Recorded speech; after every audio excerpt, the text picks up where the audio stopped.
ổ gà ổ vịt trên đó nữa, ta né ổ gà luôn mà này mấy này chạy lên nó kiếm ổ gà chứ nó làm trứng. Làm tới gà luôn kìa. Này chạy lên cái lậu cầu cho nó chạy vô chứ què gì.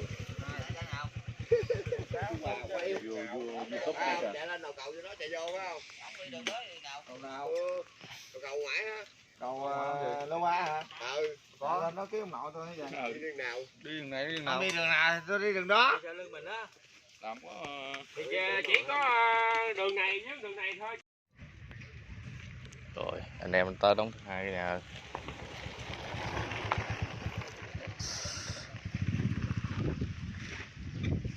Chà, đóng này mấy chục tháng rồi.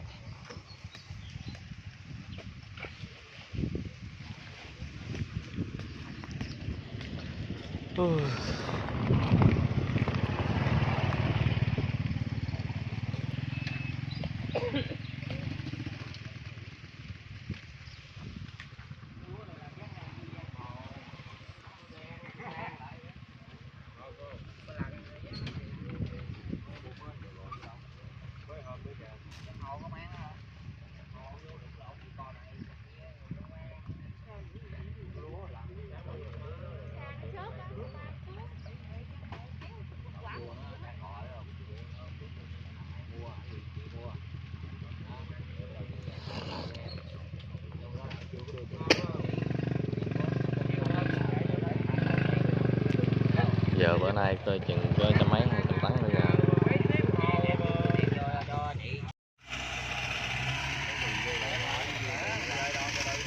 Chưa có tiền hết tiền rồi. Mốt có.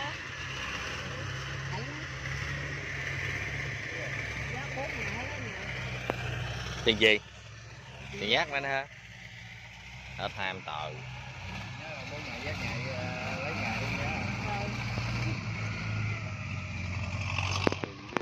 Đây rồi bữa nay anh lấy tiền anh chia ngày nào chia ngày nấy mà. Nói ấy mà.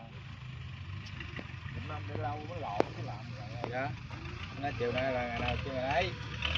Dễ. Có ứng hàng hàng không?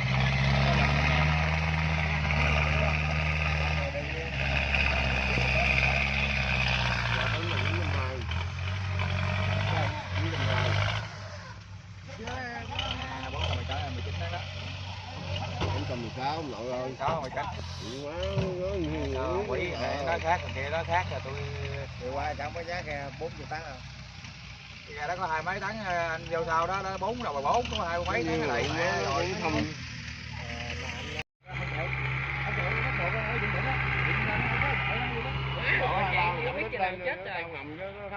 Thằng ơi thấy gì mệt lắm nó chờ. Ngày đó ngày xe lúa có ngày có 10 kg mà đủ nó chết luôn. Nó chết luôn. Cái đất này cái đất chỗ này. 7.000 chạy tự quái lên á. Chờ đài kìa. Chờ đài. Xe có 300 Nhậu nó cho khô áo gì. Có 10 xe lúa à. Còn đây tăng lên đằng xuống. Lánh cái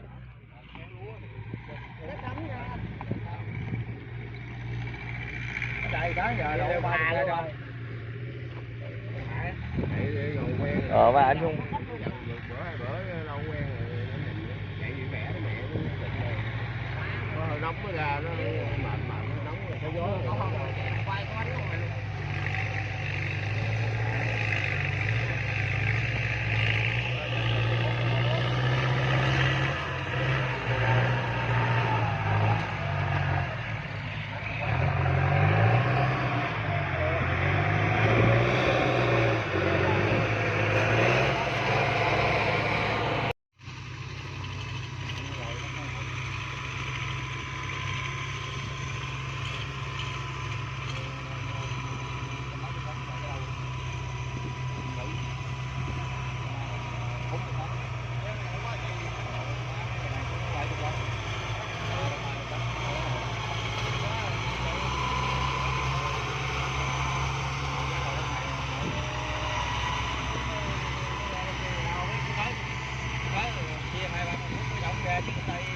Xe này giá đắt hay à.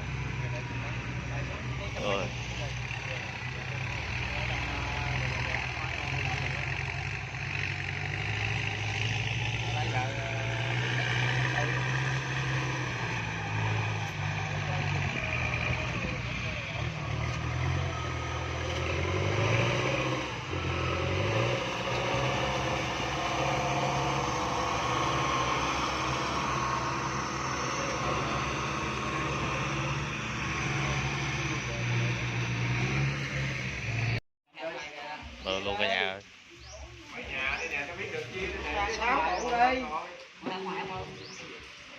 Chị đại 60 tụ gì đi. 6 tụ đi. Nhiều không?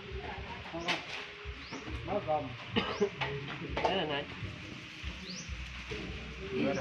Chị 6 tụ đi. Em tiền. Rồi anh em tới bánh lúa luôn cả nhà. Bên đó mấy ông chủ rất gương cả nhà. Rồi hết 20 rồi. Dạ nữa cũng chiều nha. Chú báo 20 tụ với 2 con heo không tới bằng hạo. Mấy giờ cho bò xu vinh? Mấy giờ?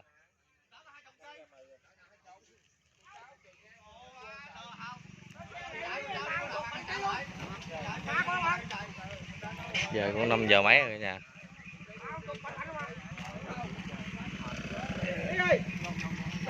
Nó xe lại nó trả lại bắt ban rồi. Má là bệnh không anh. Lên đây, cần máy cắt đây, nó cắt nó chạy đây, đây là nhớ bãi đến này. Quá.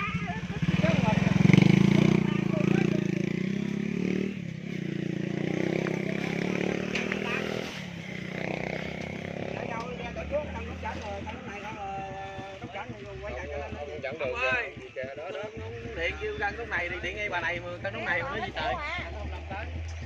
35 tấn. Về 35 tấn, sao là âm nào nãy là 25 tấn. Đúng rồi, đống này có 250 bao, chứ 250 bao. Trời ơi, đống này 340 bao ông nói hay rồi. 340 bao ông nói 350 đi. Không được. Chú Phương nói ăn thua là ông này muốn kêu cân đống nào là cân chấm đống đấy. Nó điện rồi. Đâu có mà hồi nãy ông chủ nghe hay gì điện lại đây ông nói có trong đoạn điện nè. Là ông kêu cho lấy số của cô, nó kêu cô cân đống nào là cân đống đấy. Cân đống nào thì cân đống đấy. Ui, giờ anh em đang đợi ghe cả nhà ơi.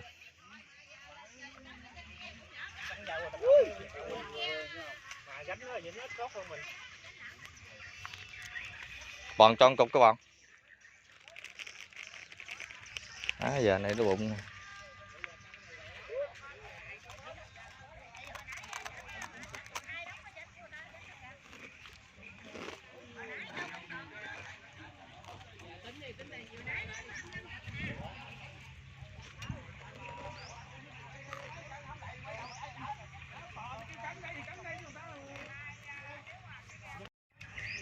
Câu nghe con nó đen trăm rưỡi vô.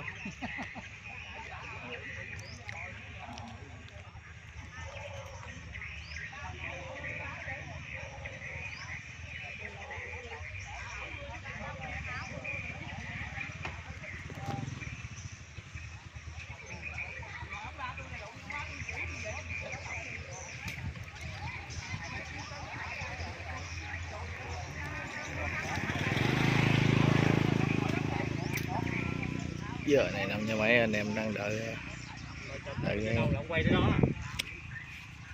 Bữa nào điện thoại cũng hư rồi. hư còn gì nữa không hư? Hư chưa? Bán không hành ơi. Bán không hành hả? Ừ. Chưa, từ từ còn nữa. Mang gì chú hai? Vô hoài, vô hoài không? Chỗ ra không? Có con ngõ gì ngủ cái nọ cái nữa gì? Đây này nó ngồi không? Chưa biết. Lấy cái muối ông đè để lại quay đầu tiếng cuốc cái dưới tiếng dưới ngã tư với sông chạy đến giảm đấy nè. Thấy đi đợi ghe thôi cũng nản chứ không phải là giác nản, đợi ghe nản. Mấy ký hột rồi.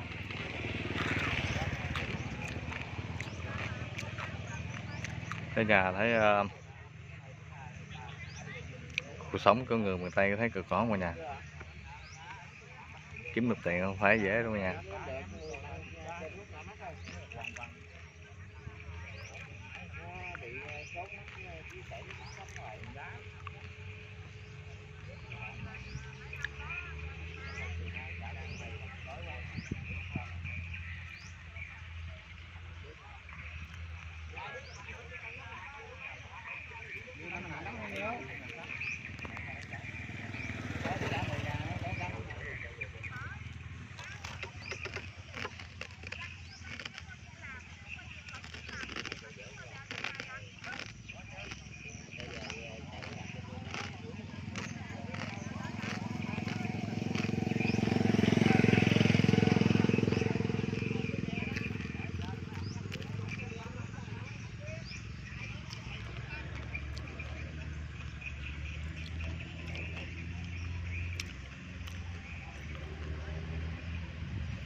này mấy anh gánh 2 cục nhưng mà như là cục 2.000, 1.500 vậy đó nha.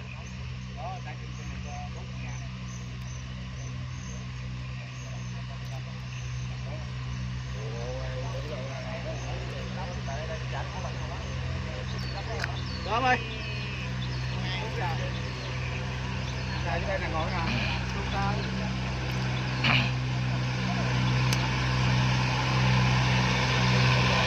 Ôi, giờ này chiều anh em nào có mệt ở nhà.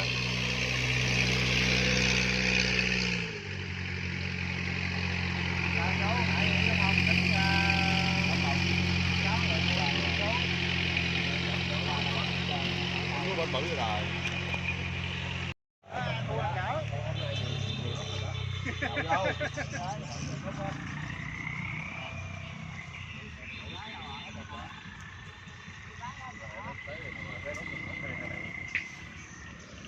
Sáng thì hút sáng luôn. Hỏi sáng hút sáng rồi đó. Nó có ngày nữa ăn cái đâu lên đó vô. Cà rô luôn. Còn cái nhỏ cái gì đó.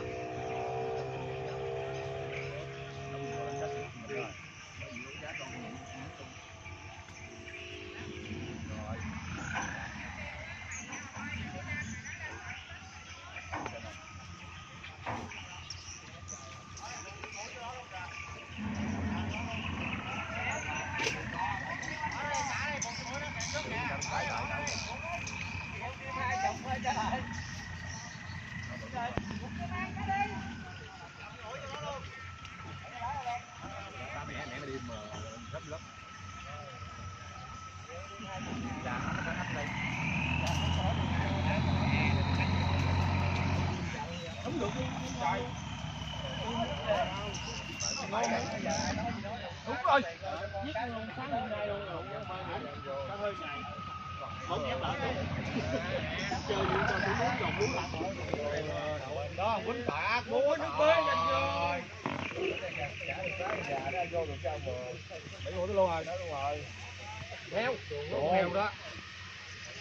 Đồ của heo. Có tới heo nghe đậu quá tôi lặt lên một khi khai là sư phụ đá ngay trái cái nhà đại tử. Lưng bự dưới trời. Thấy không? Thấy không? Không, không. Đi. Chuồng, đó chuồng đó. Có chuồng đâu. Có chuồng đi tới rồi. Có chuồng không? Có. Năm hoài. Sao rồi? Có đâu có. Chắc sao? Đang đó. Ông nội lưu túp nữa rồi. Các bạn nãy giờ ta đang tới rồi thì tới à? Đang đâu? Đó. Nó là giống bằng thảo à, đó tao chạy đó đụng và thoát đòn xong hết trơn kêu dắt lúa nó ở kìa không đâu, đủ luôn đủ mà. Kia đâu đâu à? Nó lo lúc nào lâu quá nó tới. Đủ về bắt đòn chân kia tụi bay dắt lúa lại nó lại đâu chứ. Cái đâu dắt. Quẹ nó màu màu. Nổi chừng bún gô đi quẹ. Đó, hỏi gô để giấu làm gì chuyên biết. Giấu hay gô chạy.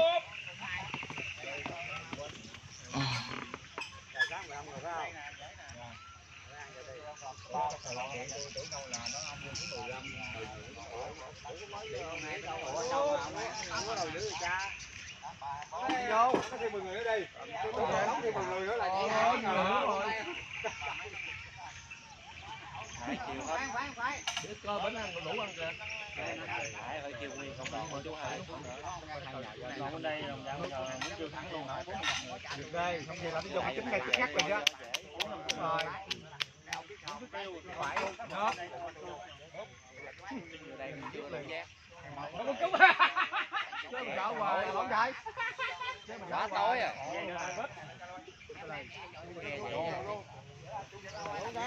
Ôi, tới bất động luôn nè.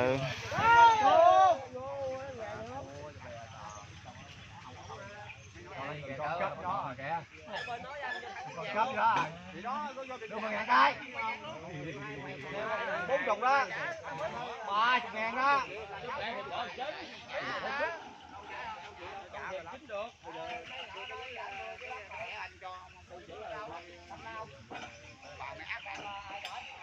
Dương nó lại rồi. Quát cho con này. Đó đâu nè.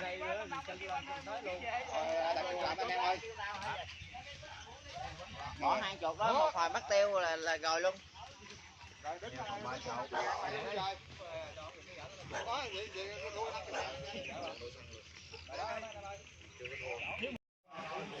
Dạ anh em chúng ở nhà.